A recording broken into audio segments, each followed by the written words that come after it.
क्या आप मार्केट के उस इनविजिबल हैंड को देखना चाहते हैं जो हर बड़े मूव को कंट्रोल करता है? अक्सर ऐसा होता है कि आपका टेक्निकल एनालिसिस सही होता है, आपके ट्रेड की डायरेक्शन भी सही होती है, आप पूरी मेहनत से सपोर्ट और रेजिस्टेंस ड्रॉ करते हैं। लेकिन जैसे ही आप ट्रेड में एंटर करते हैं, मार्केट पहले आपका स्टॉप लॉस हंट करके आपको ट्रेड से बाहर निकालता है और फिर आपकी ही डायरेक्शन में रॉकेट बन जाता है। इसे आप शायद बैड लक या किस्मत का खेल कहते हैं, लेकिन हम प्रोफेशनल्स इसे एक बहुत ही स्पेसिफिक नाम देते हैं, लिक्विडिटी ग्रैब। सच्चाई ये है कि आप जैसे 90% से 95% रिटेल ट्रेडर्स इसी के कारण पैसा लूज करते हैं। क्यों? क्या आप कम मेहनत करते हैं? नहीं। आप पैसा इसलिए लूज करते हैं क्योंकि आप उन्हीं घिसे पिटे चार्ट पैटर्न्स और इंडिकेटर्स पर ट्रेड कर रहे हैं जो स्मार्ट मनी को पहले से पता है। जब आप डबल टॉप देखकर सेल करते हैं तो स्मार्ट मनी को पता होता है कि आपका स्टॉप लॉस उस टॉप के ठीक ऊपर पड़ा है और उनके लिए आपका स्टॉप लॉस उनका ट्रेड एंट्री पॉइंट होता है। इसलिए आज हम स्मार्ट मनी कॉन्सेप्ट्स के सबसे पावरफुल और फंडामेंटल टूल ऑर्डर ब्लॉक्स को डिकोड करेंगे। ये वीडियो सिर्फ एक ट्यूटोरियल नहीं है, ये आपको एक रिटेल ट्रेडर की विक्टिम मेंटालिटी से निकालकर एक इंस्टीट्यूशनल थिंकर बनाने का रोड मैप है। इस मास्टर क्लास को हमने एक बहुत ही लॉजिकल और detailed step by step guide में डिजाइन किया है ताकि आप ऑर्डर ब्लॉक्स को सिर्फ चार्ट पर ड्रॉ ना करें बल्कि उनके पीछे की साइकोलॉजी को मास्टर करें। इसलिए स्टेप 1 में हम इंस्टीट्यूशनल एंट्री लॉजिक को गहराई से समझेंगे। उसके बाद स्टेप 2 में हम चार्ट पर ऑर्डर ब्लॉक्स को सही तरीके से कैसे मार्क करना है इसे सीखेंगे और स्टेप 3 में हम चार्ट पर एक वैलिड और इनवैलिड ऑर्डर ब्लॉक को कैसे पहचानना है इसके बारे में जानेंगे। स्टेप 4 में आप इस स्ट्रैटेजी का इस्तेमाल करके किस तरह से अपने ट्रेड को लाइव चार्ट पर एग्जीक्यूट कर सकते हैं इसे पूरी डिटेल से समझने की कोशिश करेंगे। इसलिए अगर आप अपनी ट्रेडिंग को लेकर सीरियस हैं और अपने लॉस मेकिंग स्ट्रीक को खत्म करना चाहते हैं तो इस वीडियो का एक भी सेकंड मिस मत कीजिएगा। चैप्टर 1 में हम ऑर्डर ब्लॉक का कॉन्सेप्ट और इंस्टीट्यूशनल लॉजिक को समझते हैं। बहुत से लोग ऑर्डर ब्लॉक को सिर्फ एक कैंडल समझते हैं, लेकिन रियलिटी में ये एक फुटप्रिंट होता है जहां FIIs और DIIs ने अपना बड़ा पैसा पार्क किया होता है। इसे एक उदाहरण से समझते हैं। सोचिए आप एक रिटेल ट्रेडर के रूप में बैंक निफ्टी के 2, 4 या 10 लॉट खरीदते हैं। आपके खरीदने या बेचने से चार्ट पर एक टिक का भी फर्क नहीं पड़ता। आप समुद्र में एक छोटी मछली की तरह है जो पानी को हिला नहीं सकती। लेकिन जरा एक स्मार्ट मनी के बारे में सोचिए। उन्हें अगर HDFC बैंक या फिर रिलायंस जैसे हैवीवेट स्टॉक्स में 500 करोड़ रुपए या 1000 करोड़ रुपए इन्वेस्ट करने हैं तो वो एक वेल मछली की तरह है। एक छोटे स्विमिंग पूल में अगर एक वेल कूदेगी तो पानी बाहर छलकेगा ही। यानी कि अगर स्मार्ट मनी मार्केट में किसी जगह पर एंट्री करते हैं तो उस लेवल के पास प्राइस में स्ट्रॉन्ग मोमेंटम जरूर आएगा। लेकिन स्मार्ट मनी यानी कि इंस्टीट्यूशंस आप और हम जैसे रिटेलर्स की तरह किसी लेवल के पास एक बार में मार्केट बाय बटन नहीं दबा सकते। क्यों? मान लीजिए HDFC का प्राइस 1500 चल रहा है और रिटेल सेलर्स के पास सिर्फ 10 करोड़ के शेयर्स अवेलेबल है। अगर स्मार्ट मनी 500 करोड़ का ऑर्डर एक साथ डाल दें तो वो उस लेवल के सारे सेलर्स को एक सेकंड में खा जाएंगे। अगला सेलर 1510 पर होगा, फिर 1520 पर। HDFC की प्राइस 1500 से सीधे जंप करके 1600 हो जाएगी। इसे हम स्लिपेज कहते हैं। इससे स्मार्ट मनी का एवरेज बाइंग प्राइस 1500 के बजाय 1550 या 1560 हो जाएगा, जो उनके लिए एक बड़ा नुकसान है। इसलिए उन्हें अपने बड़े क्वांटिटी के ऑर्डर्स को चार्ट पर चुपचाप लगाने होते हैं। इसी वजह से इस समस्या से बचने के लिए वो अपने ऑर्डर्स को स्केल इन करते हैं, यानी कि वो अपने ऑर्डर्स को छोटे छोटे टुकड़ों में तोड़कर एक खास प्राइस रेंज के दौरान जैसे 1500 या फिर 1505 में छिपा कर लगाते हैं। ये प्रोसेस ज्यादातर 3 स्टेप्स में होती है। इसमें सबसे पहले वे चार्ट पर मैनिपुलेशन यानी कि एक ट्रैप बिछाते हैं। इसके लिए सबसे पहले वो मार्केट में पैनिक क्रिएट करते हैं। वे सपोर्ट एरिया के पास जानबूझकर थोड़ी सेलिंग करते हैं ताकि प्राइस उस लेवल से नीचे आए और चार्ट्स बियरिश दिखें, जिससे सपोर्ट लेवल्स टूटें और रिटेल ट्रेडर डर के मारे अपनी बाइंग पोजीशन से एग्जिट करें। याद रखिए, अगर स्मार्ट मनी को किसी लेवल के पास बाइंग करनी है तो वहां रिटेल ट्रेडर्स के सेल ऑर्डर्स का होना जरूरी होता है, यानी कि आपकी सेलिंग उनकी बाइंग लिक्विडिटी है। दूसरे स्टेप में जब रिटेल ट्रेडर सपोर्ट एरिया को ब्रेक होता हुआ देखकर सेलिंग करने लगते हैं तो स्मार्ट मनी उन एरियाज में धीरे धीरे अपने बाय ऑर्डर्स लगाना शुरू करते हैं। इसके लिए वो यहां बाय लिमिट ऑर्डर्स का इस्तेमाल करते हैं। वे मार्केट में गिरते हुए प्राइस को अब्सॉर्ब करते हैं। ये वो जगह है जहां ऑर्डर ब्लॉक बनता है।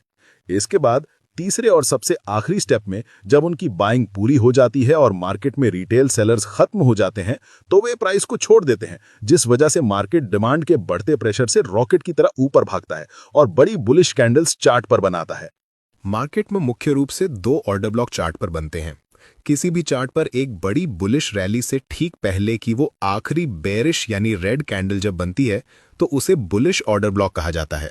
ये वो जगह है जहां स्मार्ट मनी ने जानबूझकर प्राइस को सेल किया था ताकि वे डिस्काउंट पर रिटेल ट्रेडर्स से लिक्विडिटी हासिल कर सकें। अब जैसे कि मैंने वीडियो की शुरुआत में कहा था कि स्मार्ट मनी बहुत बड़ी संख्या में बाइंग या फिर सेलिंग करते हैं, इसलिए उन्हें उस एरिया में उतनी ही संख्या में रिटेल ट्रेडर्स की लिक्विडिटी चाहिए होती है।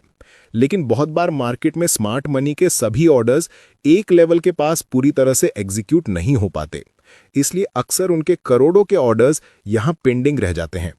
इन बचे हुए ऑर्डर्स को भरने के लिए वे प्राइस को भविष्य में इसी जोन में वापस लाते हैं, जिसे हम रीटेस्ट या मिटिगेशन कहते हैं, और यही हमारा एंट्री पॉइंट होता है जिसके जरिए हम हमारे ट्रेड को एग्जीक्यूट करते हैं।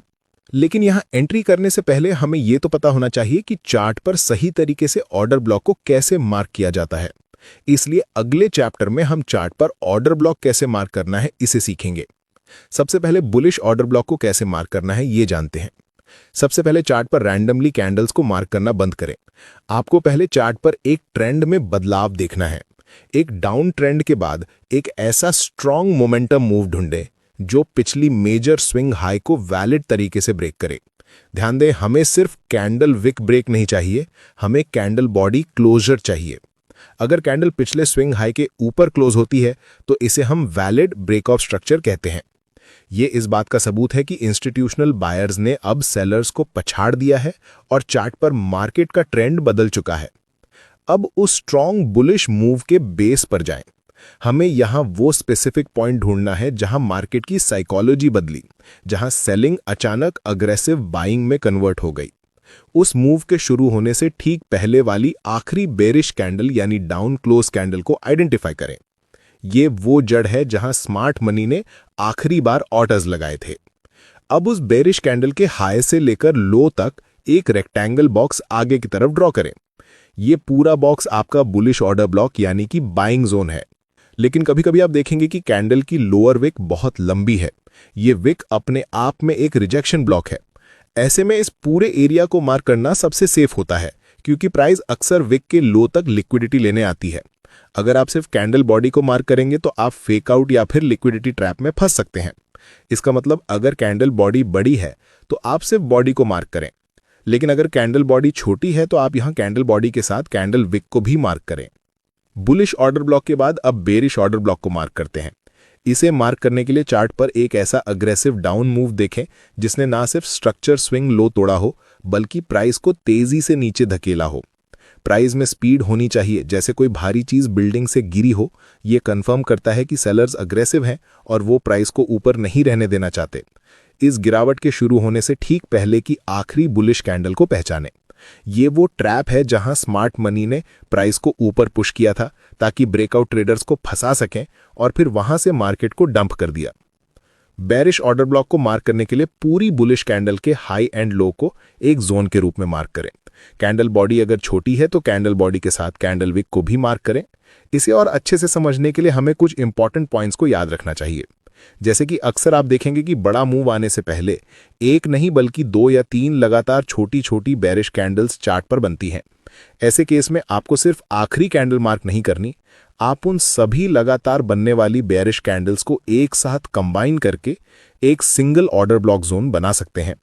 ऐसा हम इसलिए करते हैं क्योंकि इंस्टीट्यूशनल अक्यूमुलेशन उस पूरी रेंज में हुआ था, ना कि सिर्फ 5 मिनट में। इसलिए हम यहां उन कैंडल्स के हाई और लो को एक एरिया के रूप में मार्क करेंगे। लेकिन कभी कभी ऑर्डर ब्लॉक कैंडल की बॉडी बहुत छोटी होती है लेकिन विक बहुत लंबी होती है। इस परिस्थिति में अगर आप पूरे जोन को मार्क करेंगे तो आपका स्टॉप लॉस बहुत बड़ा हो जाएगा और रिस्क रिवॉर्ड खराब हो जाएगा। ऐसे सिनेरियो में आप मीन थ्रेशहोल्ड का यूज करें, यानी उस पूरी कैंडल का 50% लेवल निकालें, क्योंकि इंस्टीट्यूशनल एल्गोरिथम्स अक्सर विक के 50% लेवल से सेंसिटिव रिएक्शन देते हैं। इसलिए आप अपनी एंट्री को 50% लेवल पर प्लान कर सकते हैं।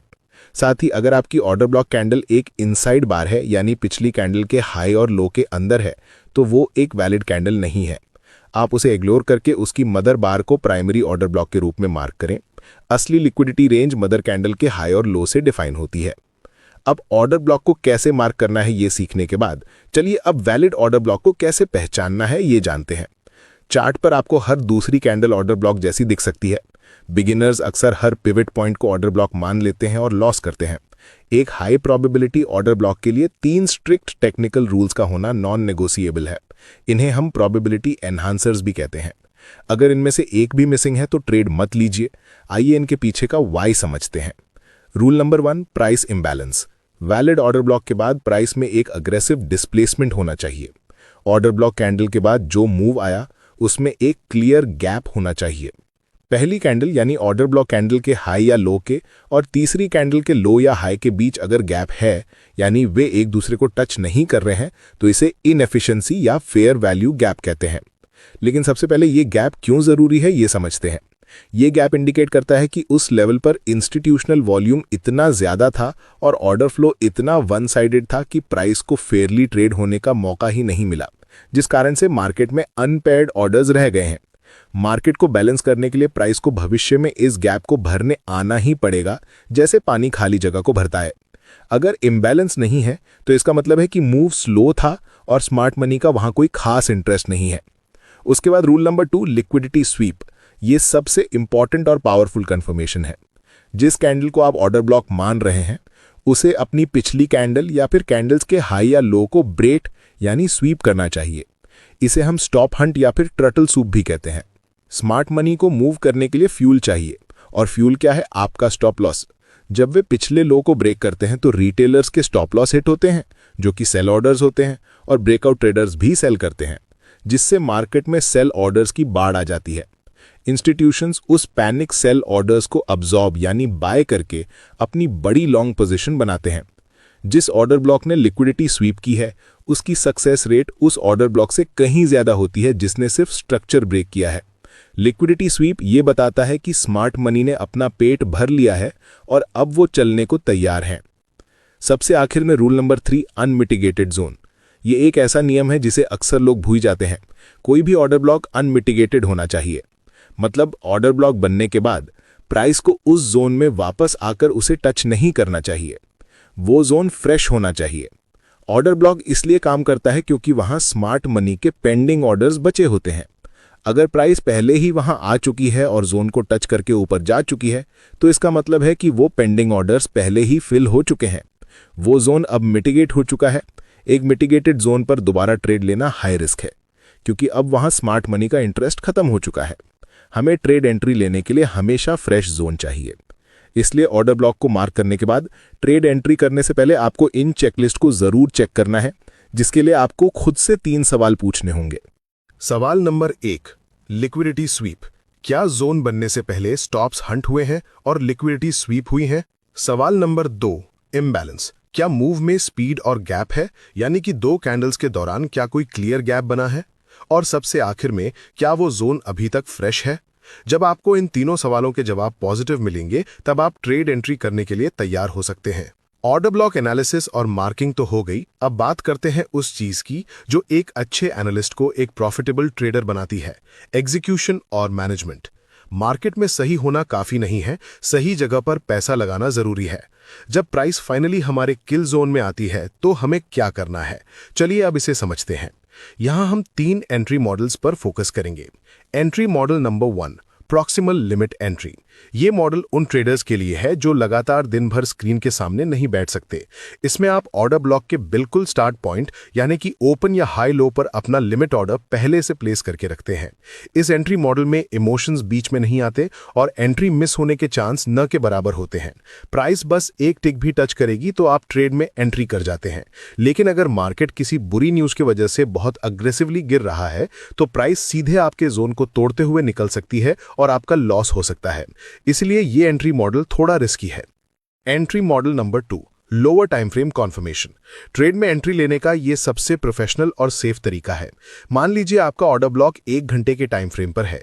जब प्राइस 1 घंटे के जोन में आती है तो आप एंट्री नहीं लेते, आप 5 मिनट या फिर 1 मिनट के चार्ट पर शिफ्ट हो जाते हैं और वहां आप एक इंटरनल चेंज ऑफ कैरेक्टर का वेट करते हैं, यानी लोअर टाइम फ्रेम पर ट्रेंड बेरिश से बुलिश होना चाहिए।